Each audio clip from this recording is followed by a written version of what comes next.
This is Progress Culture.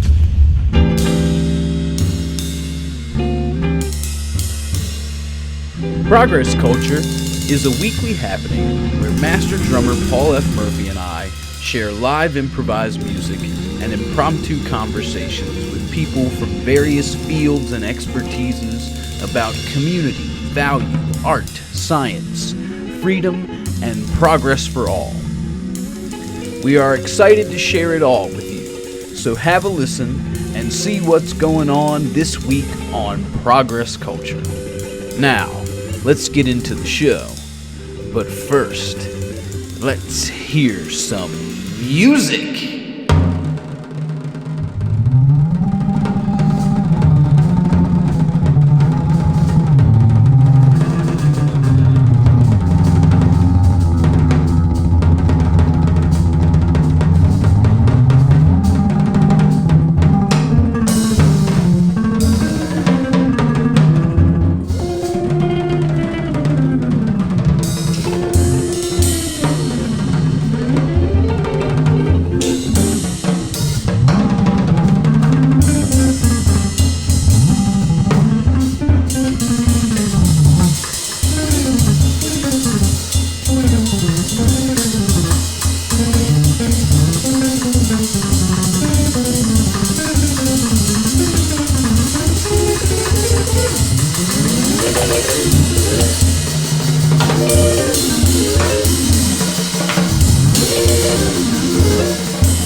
Welcome everybody to this week's episode of Progress Culture. We are extremely excited to be here today. I am Dominic Fragman and this is Paul Murphy. And Hello. We are... Oh, sorry. Hello. Okay. And we are part of Sonic Spirits, which is a group that also includes poet Jere Carroll Murphy, the fabulous, ever wonderful, and amazing. And guess who else is fabulous, ever wonderful, and amazing that is joining us here today? We have Brooke Luganbill. And Tommy Luganville. Hello. It's exciting. This is a first for Progress Culture. Yeah. We always talk about doing stuff for all ages, and including all kinds of different people. And now we have the youngest guest ever. And also we have Wolf. Wolf is here. Wolf is here. Wolf is here. It's fantastic. Coco was here, but now Wolf is here. Yes, Coco is the real life version of Wolf. Coco was here as well. So we have a full house here today. This is great. Yeah. Well, it's fitting. I mean, this is the bro of TomBro Studios right here. Yeah, that's right. That is right. That is. It couldn't be more appropriate. Yeah, and she was really good until the camera went on. That's true. How does that happen? I don't know. It's like kids know, We also have, just to break the fourth wall here, we have North America's greatest hand model running the camera as always, Alex Walker. Very nice. Yeah. Eventually we'll get her a Voice from Beyond microphone. Yeah. But I know that Brooke has a nap time that is imminent, so we're just gonna roll right into it. And we don't usually do this, but the past couple of shows have been somewhat interesting in regard to we've kind of continued them in each episode. Yeah. Like I can't remember where we started, but what makes you a real something? Right. And then that was the week before last, and last week we kind of talked about who gets to decide that. Right. And this week, last week Brian. She's a talker, man. She's related to me. Last week, Brian Jordan made a comment that I wasn't, I'm not witty enough or quick enough to, respond or rebuttal in the moment sometimes. But I remembered that he made a comment that was pretty, it seemed like the necessary thing to say, which was who gets to decide who the real somethings are. And he said, or what makes you the real something? And he said 10,000 hours. The training. You must be trained. You must have all of this practice and everything. And that kind of, I felt like, well, what about the instances where you don't have 10,000 hours and you don't have the training and you actually can do the thing. You're skilled and can execute. I'll give you an example. Yeah, right there. Have I been your father for 10,000 hours yet? Because I'm pretty sure that someone would say I'm a father, and maybe whether they'd say I was a good father or not, letting my kid be on camera with me like this is a whole different story. But 10,000 hours, I mean, this is a perfect example of the fact that sometimes you just are what you are. All right. See you guys later. Then show. No. I wasn't expecting such a concrete example, and it's perfect that you're here, Brooke. Well, see, that's less than 10,000 hours, and Brooke's a baby, and Brooke's on the show. Yeah. So is she right here? She is a baby? Well, so I mean, with this rationale, and the guest. Yeah. So, what is she a qualified guest? Certainly. What do you think, Brooke? She has things to say. But I mean, I understand when Brian said that. That's something I've heard as well. And they say you have to practice something for 10,000 hours to be quote unquote an expert at it. But what happens if you're just a natural? I mean, I would say that. I mean, for instance, I don't know the complete story behind someone like a Mozart, but Mozart was very young when he was becoming famous for being amazing at his craft. Right. And at 5 years old, that 10,000 hours is, how are you going to do, that's there's at least 4 years of 8 hours a day in there somewhere. Right. Well, I heard he would walk down the sidewalk and he could hear full symphonies inside of his head. Sure. But I'm saying I don't think that was a trained thing for him. For instance, I just read this article about this young person. I think they were 5 or something. They were under 10 and they had already been to gotten several degrees at university. Could speak 4 languages by the time they were 5 and all these things. It's that's real. Yeah. there's some people who have these abilities that just because they fall out of the parameters of how we think they should have gone about acquiring them, does that diminish the fact that they have them and that they might be very capable of applying them in a way that could create solutions to problems or things that we've been considering for many years, and they just kind of have the answer? So basically, like, you're already an expert at doing something, even though you never had to put 10,000 hours into doing it. Yeah, I mean, I would say I think that's possible. Yeah, I would agree. I'm thinking about something that my old yoga instructor taught me one time, where we were having a yoga class, and I was expecting it to just be a normal yoga class, and someone brought their kid. And the kid was doing basically this. Yeah. Right. And my yoga instructor was like, okay, you've been doing yoga long enough now. Are you really good at yoga? And I was like, well, what do you mean by that? And she said, well, if you're good at yoga, you will be able to completely tune this distraction out. And like actually practice the yoga with the fact that there's a kid doing exactly what Brooke is doing right now. And I'll be honest with you, I didn't have 10,000 hours. Right. But she basically felt that I was, She's eating my knee. aware enough to be able to do it. Yeah. And like I'll tell you this, how many people can host a conversation on a show like this while a 10-month-old baby is crawling around biting their knee? So I would say you're a pretty good host. Hey, well, thank you. Yeah. I was unaware, actually. I mean, are you I certainly haven't done this for 10,000 hours? No. No. I started doing things like this, I would have said, when Progress Culture started. But I guess, with the Spirit of Jazz and Democracy and the TEDx talks and things like that. But prior to that, man, I spent the better part of 10 years practicing in a room. I wasn't interfacing with people and leading and hosting and moderating panels and conversations and lectures and stuff. So, yeah. But it goes back to the point where we were talking about, like, none of us thought Jeff Bezos and the guys and the lady on the flight were astronauts, right? We were all saying, oh, these people who took a trip to space, they're not astronauts. So, like, we collectively agreed on that, right? Right. I accept. Yeah, I'm not. Okay. I'm not sure, but so yes. so then I flip it and I go, well, wait a second.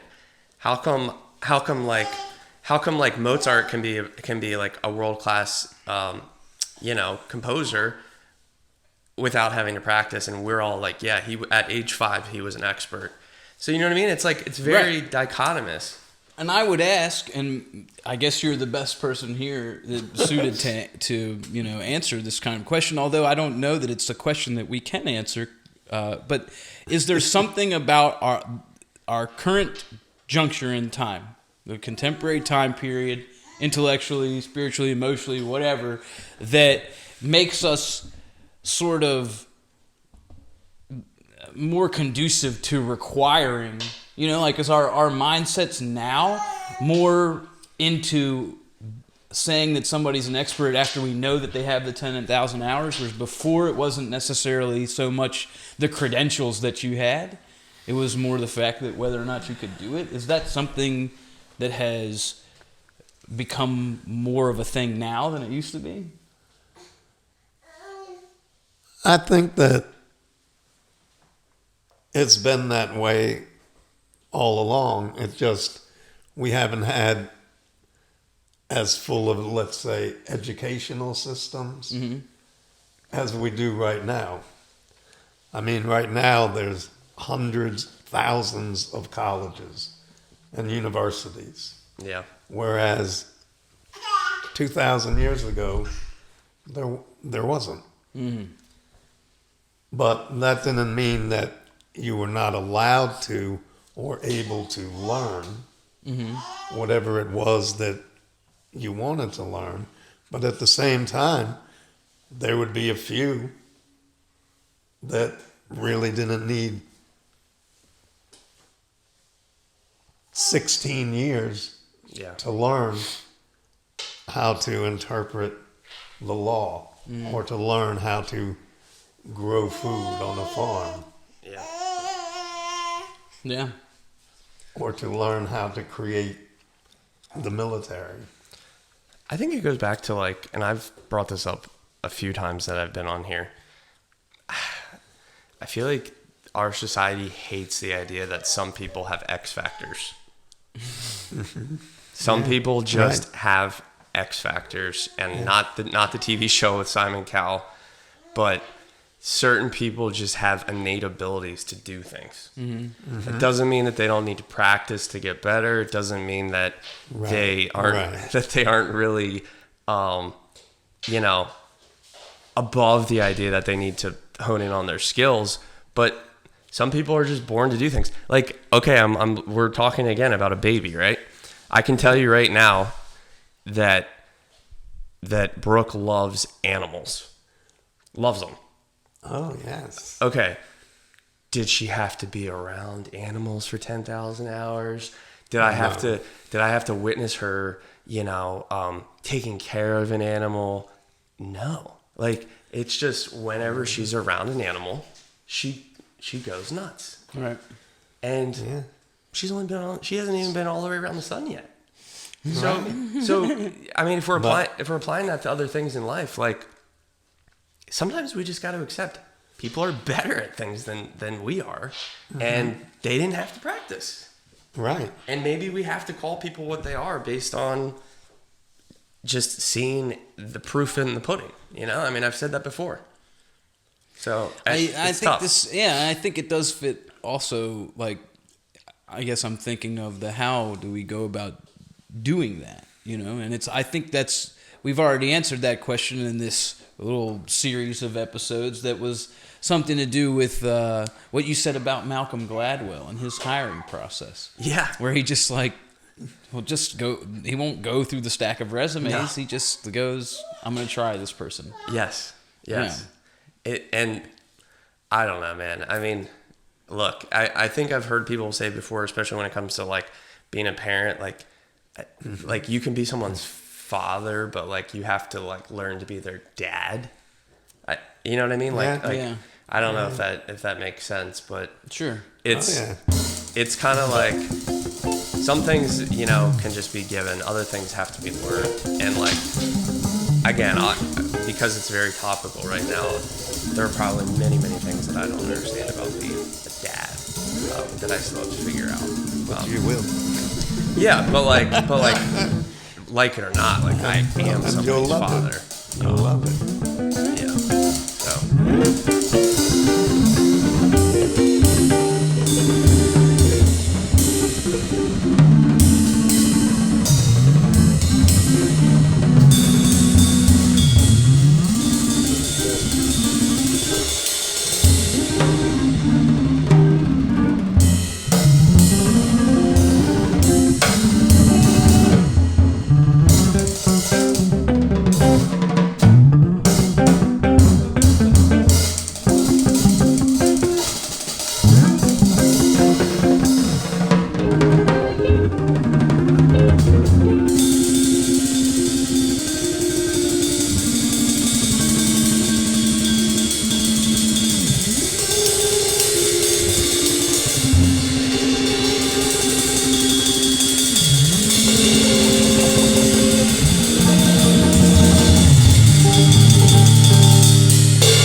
But I mean, I would even equate you guys into that. Like, you probably were naturally just good at drumming, and maybe I'm wrong.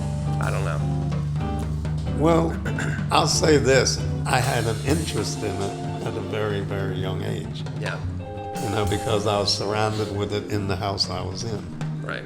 In other words, my grandmother that we all lived with, including my mom and dad, played piano. My uncle played piano. And my mother played violin. So I was exposed to that since I was born. You know. And didn't you tell me, like, you told me, like, I'm laughing now because you said it a few times that, like, you had a baby when your son was young. He was just, like, hanging around, like, the piano and just crawling around and you know, they were just around it.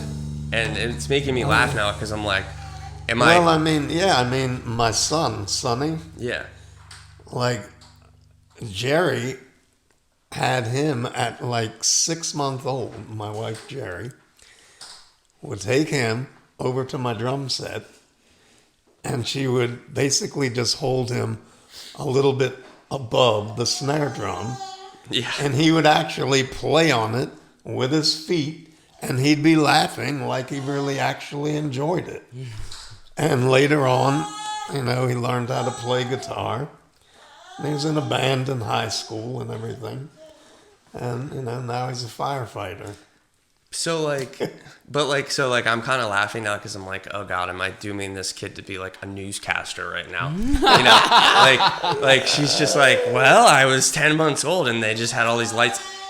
Yes. I know. And she clearly wants to talk right now, right? Yes. And some babies would be freaked out. They, like, she's not sitting here, but some babies would be bawling right now. And so I'm like, wait a second. This kid obviously isn't intimidated by lights and like cameras and like people saying and doing things. No. So is this a natural fit? You know what I mean? Well, she did really, really great with you on the episodes you were doing on quantum computers. Yeah.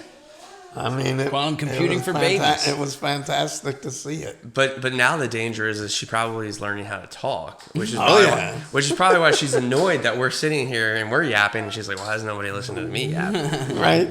But I don't know. But I mean, Dominic, to go back to what you said about the 10,000 hours, sure, you know, can anybody be very good at something after 10,000 hours?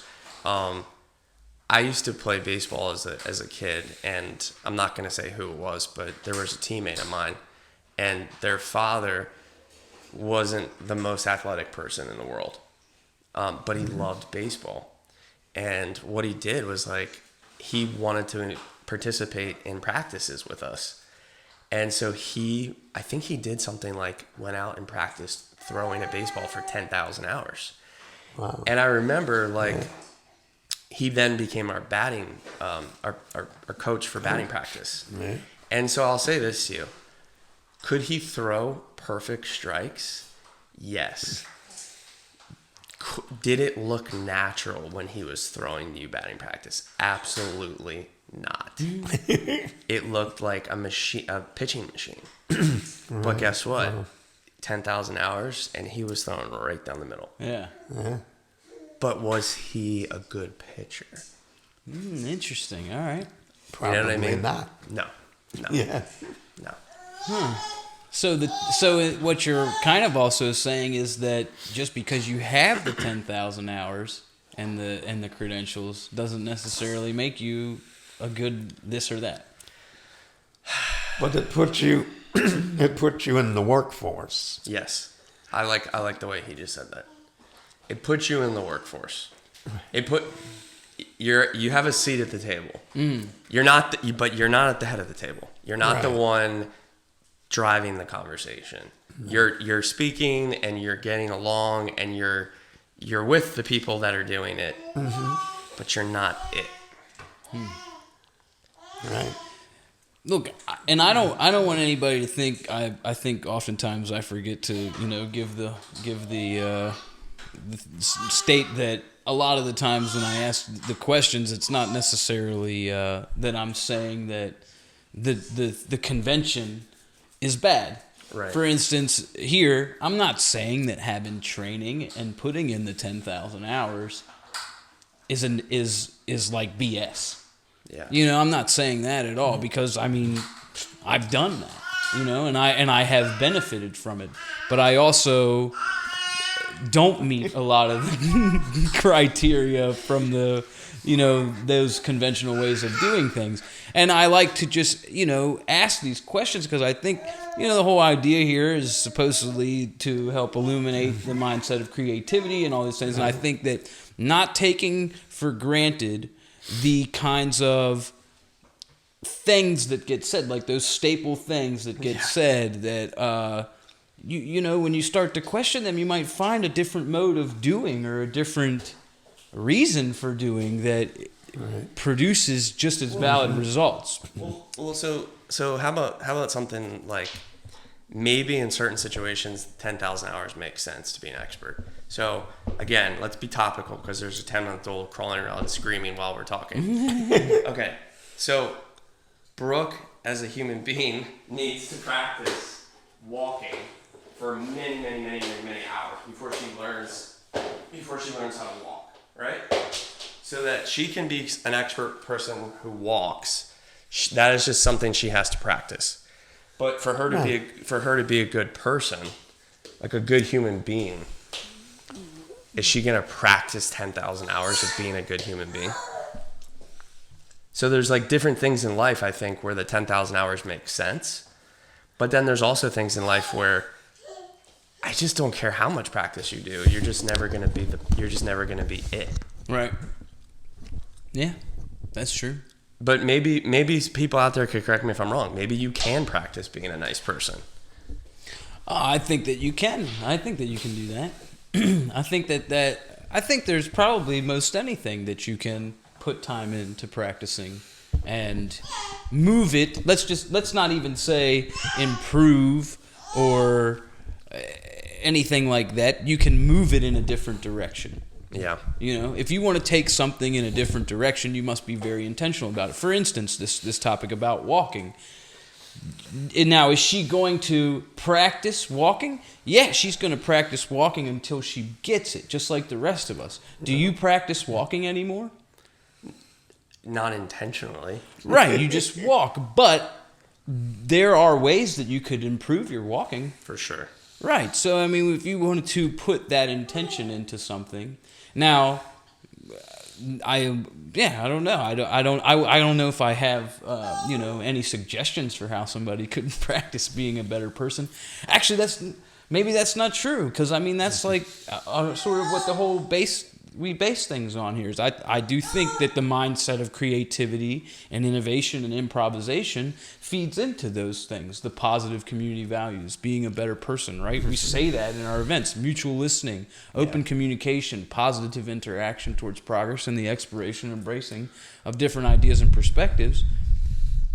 I think if you're practicing those things, you might find, I don't know, the quality of your human improving.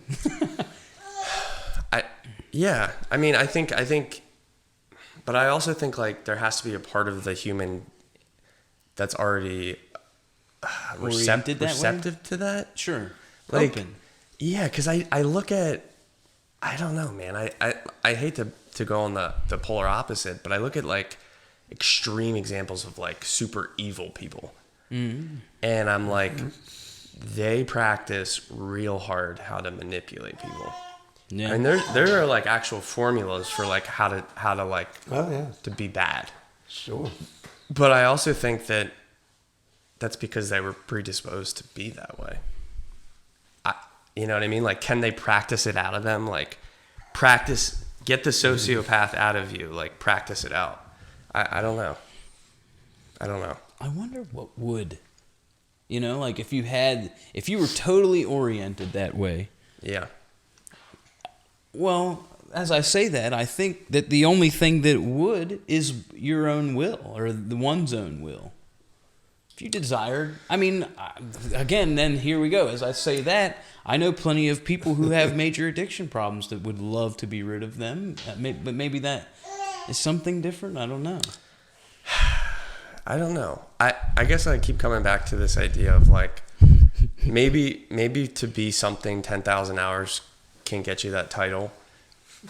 But I think for a lot of things, it's just natural, right? Like, look, you're smart.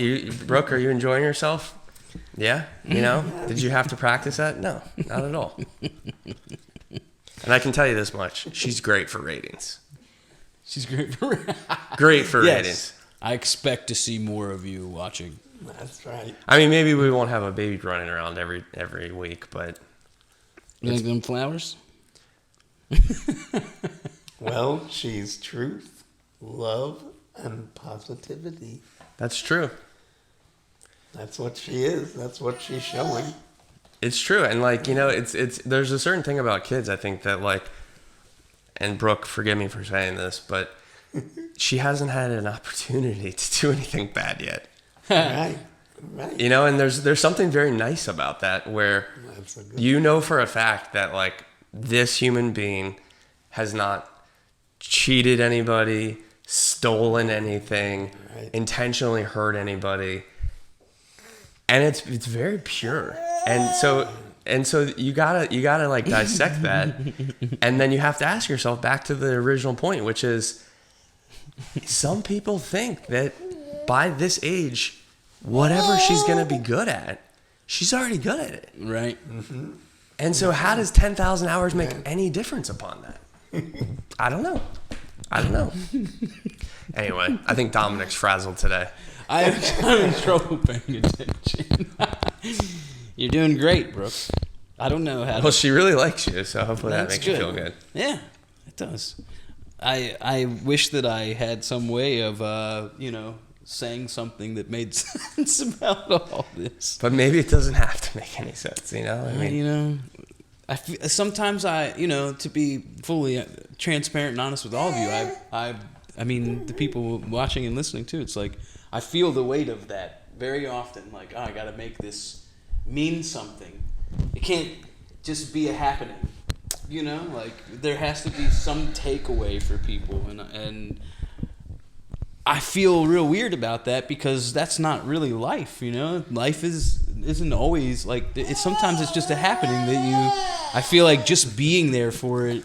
So, I don't know the names of all the birds that I love to look at. I just like to watch. So I've been watching this show called Ted Lasso, and it's this funny show about an American football coach who's just super positive and almost over the top cheesy positive, and he gets hired to run an English Premier League soccer team, and he gets over there and all the soccer players hate him, and they're like, you don't even know anything about the sport. But of course, surprise, surprise, he wins everybody over through just sheer positive will. Mm-hmm. And I wanted, this is going to sound terrible, I wanted to hate the show. I was like, this is so stupid. I can't bring myself to watch this. But I ended up watching it and realizing there is something to what the writers of that show are trying to do. Yeah. And they're trying to show people that, and maybe this is a nugget that everybody can take home, the takeaway. There's just something to the fact of chugging along. Yeah. And just keep swimming.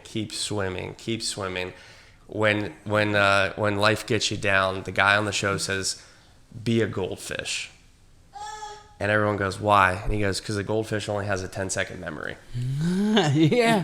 And his point is, if something bad happens to you in life, you get really sick, someone steals from you, or your wife leaves you, your husband leaves you, sometimes you just got to be a goldfish.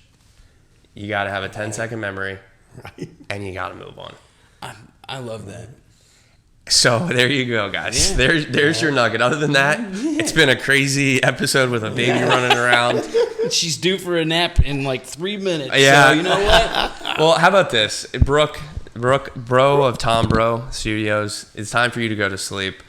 All right, I appreciate you guys letting us try this little experiment here. Yes. I can tell you one thing. I can tell you one thing. She definitely liked it. So we're gonna do it again. All right, maybe next time she'll be talking by that point. Yeah. All right. Well, hey everybody, I recommend the goldfish method, and I also hope that you forget the goldfish method when you think about progress culture. Because this is chaos. Yeah. So you can Find all this is like episode 69 actually, and we have all the other episodes on progressculture.org, sonic-spirits.com, and on my YouTube page under Dominic Fragman. And please feel free to dive into a wormhole and reach out to us. We'd love to hear your thoughts on all the things. There's all kinds of music available. We have all kinds of things on the horizon that we're not going to tell you about. It's not because we're trying to tease you. It's because we're going to wait until they're right in your face to share them with you. Yeah. So thank you all for watching. We will see you next week. It's always a pleasure. We appreciate you. Much love. Take care.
Thank you all so much for being with us. We appreciate you sharing your time and consideration. Please feel free to reach out to Sonic Spirits and Progress Culture at sonic-spirits.com and progressculture.org. We'd love to hear from you if you're working on something awesome, or you have ideas for future shows, or you just like to say hello. Thanks for joining us, and we hope to see you next time. Much love. See you soon.